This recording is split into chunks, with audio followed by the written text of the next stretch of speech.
Welcome back to Brian's Action Figure Reviews, and today I've got another TV series review for you.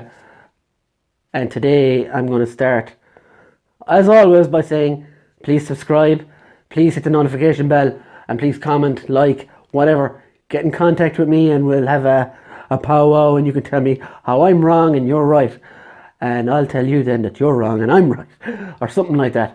But anyway, today, let's get on with it. I've got Scream TV series to review. A very mild review because a lot of people won't have watched this because it's only on VH1 in the States, I think. But as far as I know, it could be coming to Netflix. I'm not sure. But it's also on MTV, I think. It's on a lot of different things. But anyway, enough about that. Scream Season 3. I don't even feel comfortable calling it Season 3 because it's not a continuation of the last two seasons. It's a brand new thing. Again, it's like a reboot or resurrection, they're calling it as well. First things first, Ghostface mask is back. So it actually resembles Scream to me now. The first two seasons, although were good, because of the mask, I know it's a stupid thing. It didn't speak Scream to me. Like, it's like doing Halloween without Michael Myers. I know you had Season of the Witch, which is a great Halloween movie, but it doesn't have that iconic Michael Myers up here. So Scream Season 3 is the first season of the TV show where they are actually allowed use Ghostface, and they've used it really, really well. The cast is okay. I didn't really know many of them. I think RJ Cyler, who is the lead, he played the Blue Ranger in the recent Power Rangers reboot, which I think has been rebooted again. But also you've got Georgia Wyndham, I think her name is. She was in Season 2 of Netflix's Punisher, and she was great in that. She's been good in this as well. Mary J. Blige is also in it. Tiga is also in it. So yeah, it's a very MTV-ish production, as you can see from the cast alone. Story-wise, it starts off with Dion, who's played by RJ Cyler. He's the lead.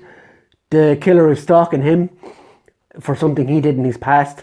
Basically, him and his brother Marcus were in a junkyard one night, and a homeless guy played by Tony Todd of Candyman fame attempts to kill them, and Dion leaves his brother Marcus behind.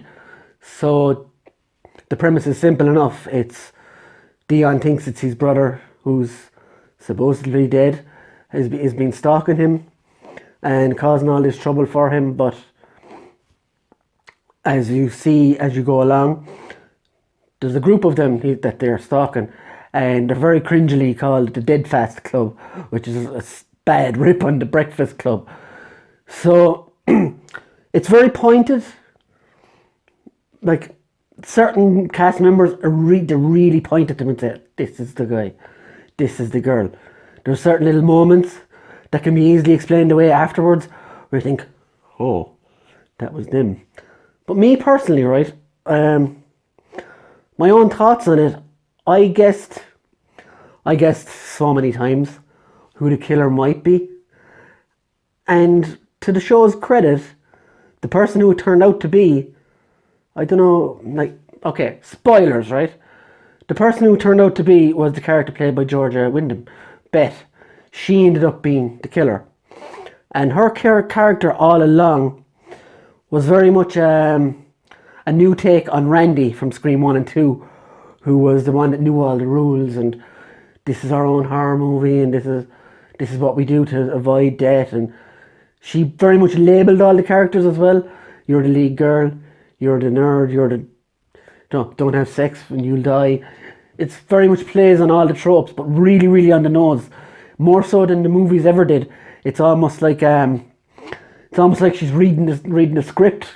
So it's really good, but the acting isn't the best at all. It's very Dawson's Creeky kind of, but not as bad as that.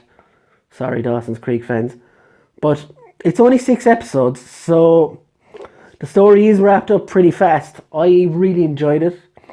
There is a second killer who I'm not going to name. You will never guess it either. That's the one massive credit I give this show. For a murder mystery show, it had me stumped at the end. Almost tipping to the point of didn't make sense why she was the killer, but when you really think about it, it did. She was a born sociopath and all these kind of reasons. I'll leave you to watch it and decide for yourself. Am I excited for another season of this? No, not really. Make a movie. Make Scream 5. I would love to see Scream 5. I'd love it. Like, I was only in my early 20s when the last movie came out in the cinema. I would love to see another Scream 5 in the cinema. These TV shows are fine. They're good. They're fine, but they're not the main thing. And I know Wes Craven, God rest his soul, is gone, but I think they could still do another movie like this, like the redone Halloween which was a great film, bar a couple of issues. I'd love to see Scream redone because Ghostface deserves to be on the big screen. But my rating for Scream, the TV series, C plus. Do watch it. It's worth a watch. There are problems, obviously. It's very cheesy. It's very MTV, but the story, all in all, is good. So it's worth having a go. Anyway, please subscribe. Please like.